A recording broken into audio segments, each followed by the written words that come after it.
What's up, good people? Good evening. Hope you guys are doing well for this relatively forgettable Thursday night football game. And a couple hours ago, the Seahawks and the Saints both got their practice report for Thursday, the injury report.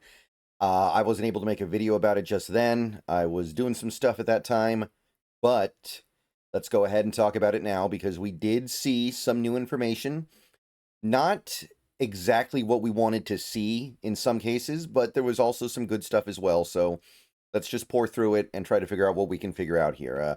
Let me bump this over so my head's not in the way. Well, actually, we need to zoom out a little bit, I guess. That makes more sense.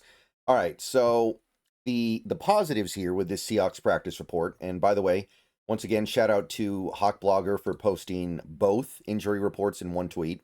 Always like that. The good news, we got Derek Hall going from limited to full. We have Josh Jobe going from limited to full. Ernest Jones going from limited to full. And Abe Lucas going from limited to full. So I don't think there was much concern about any of those players missing. But if there was, it should pretty much be out now. If those guys are full participants on Thursday, no reason to believe anything other than they're going to be out there for the game on Sunday. So that's good stuff. Corey Horton remains limited with the groin injury, which, I mean, the groin injury, it's always a little bit tricky, right? You don't like hearing about the groin injury. You don't like understanding that even if he plays, he may not be himself. And I know that he's not a huge part of this offense, but he does have some downfield speed that we don't really have with Cup or JSN that I think does add a dimension to this offense that it doesn't have without him. The bad news is, and there is a little bit of bad news here, unfortunately, 4 players that did not participate yesterday also did not participate today. So real chance now, real consideration that all 4 guys will miss the game. Now, Emin Wari, I think we all kind of knew was going to miss this game.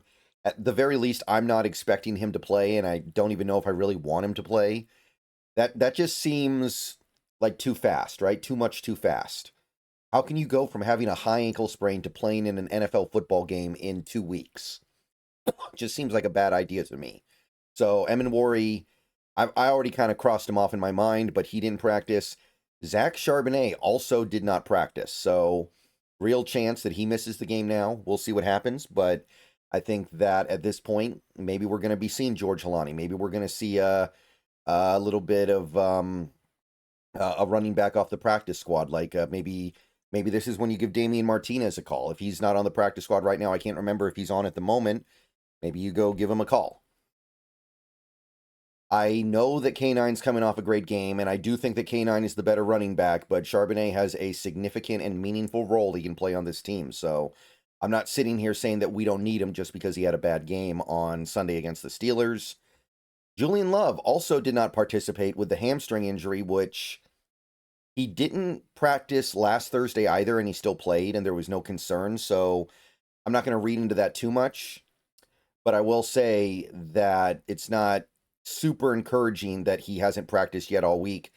And then you've got Devin Witherspoon also not participating, so his availability for Sunday is in question. So we might be down a few key players this weekend, and we have to remember, I know that it's still a football game. I know that it's still an NFL opponent, but I'm sure the Seahawks are kind of thinking we need to just get through this game so we can get to the more important Thursday night game. Speaking of things that are important, let me tell you a little bit about Sleeper.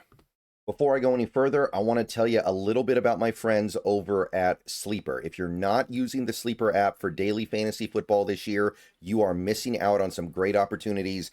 Take a look on the left side of your screen right now. Look at all these great things you can do over there at any time you want to. Make all kinds of over-under picks. Let's take a look at my entry for this week. I got Bijan and Saquon scoring anytime touchdowns. I think both those guys are going to get in the end zone and help lead their team to big victories. I got Pat Mahomes going over 29.5 rushing yards. He's going to need to run the ball a lot because of the way that Chiefs offense is right now. And I got JSN going over 68.5 receiving yards. Got to keep going the over on JSN until he gives us a reason not to. You get on over to Sleeper, use my promo code SBN. You can get a $100 match on your first deposit Terms and conditions apply. See Sleeper's terms of use for details. Opening up operations in Washington State in October. Currently operational in over 25 states. Check out Sleeper today. I feel like that was pretty important. But anyway, don't be shocked if some of these guys are held out for precautionary reasons, and the thought process is we just need to get through the Saints game, and we really need the Cardinals win. That's going to be a very important one, especially with us already starting 0-1 in the division. So at this point, I would say I'm not expecting to see any of those 4 players. Maybe Julian Love. I think Love has the best shot, but I do think there's going to be a little bit of precautionary stuff going on here. Now, going over to the Saints side of the tracks here, they didn't get great news today either, to be perfectly honest. And for one, they've already declared Dylan Raduns out. He did not travel with the team, so we know he's not going to play for sure. And that could be a big deal.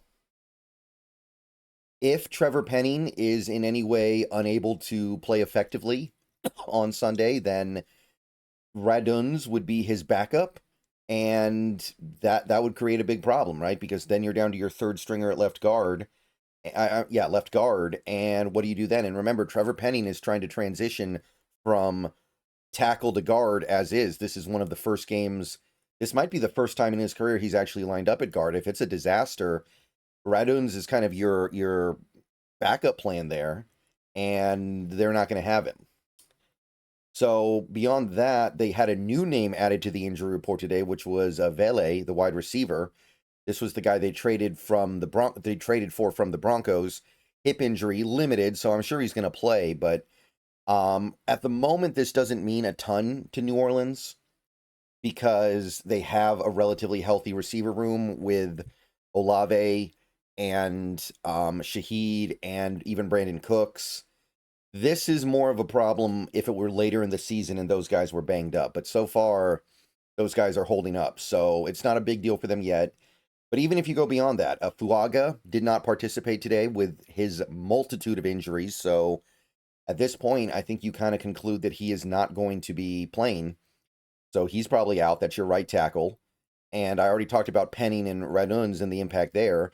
Trey Palmer went backwards, so he's probably not playing now. Hamstring injury goes from a LP to a DNP. I think you can kind of cross him off.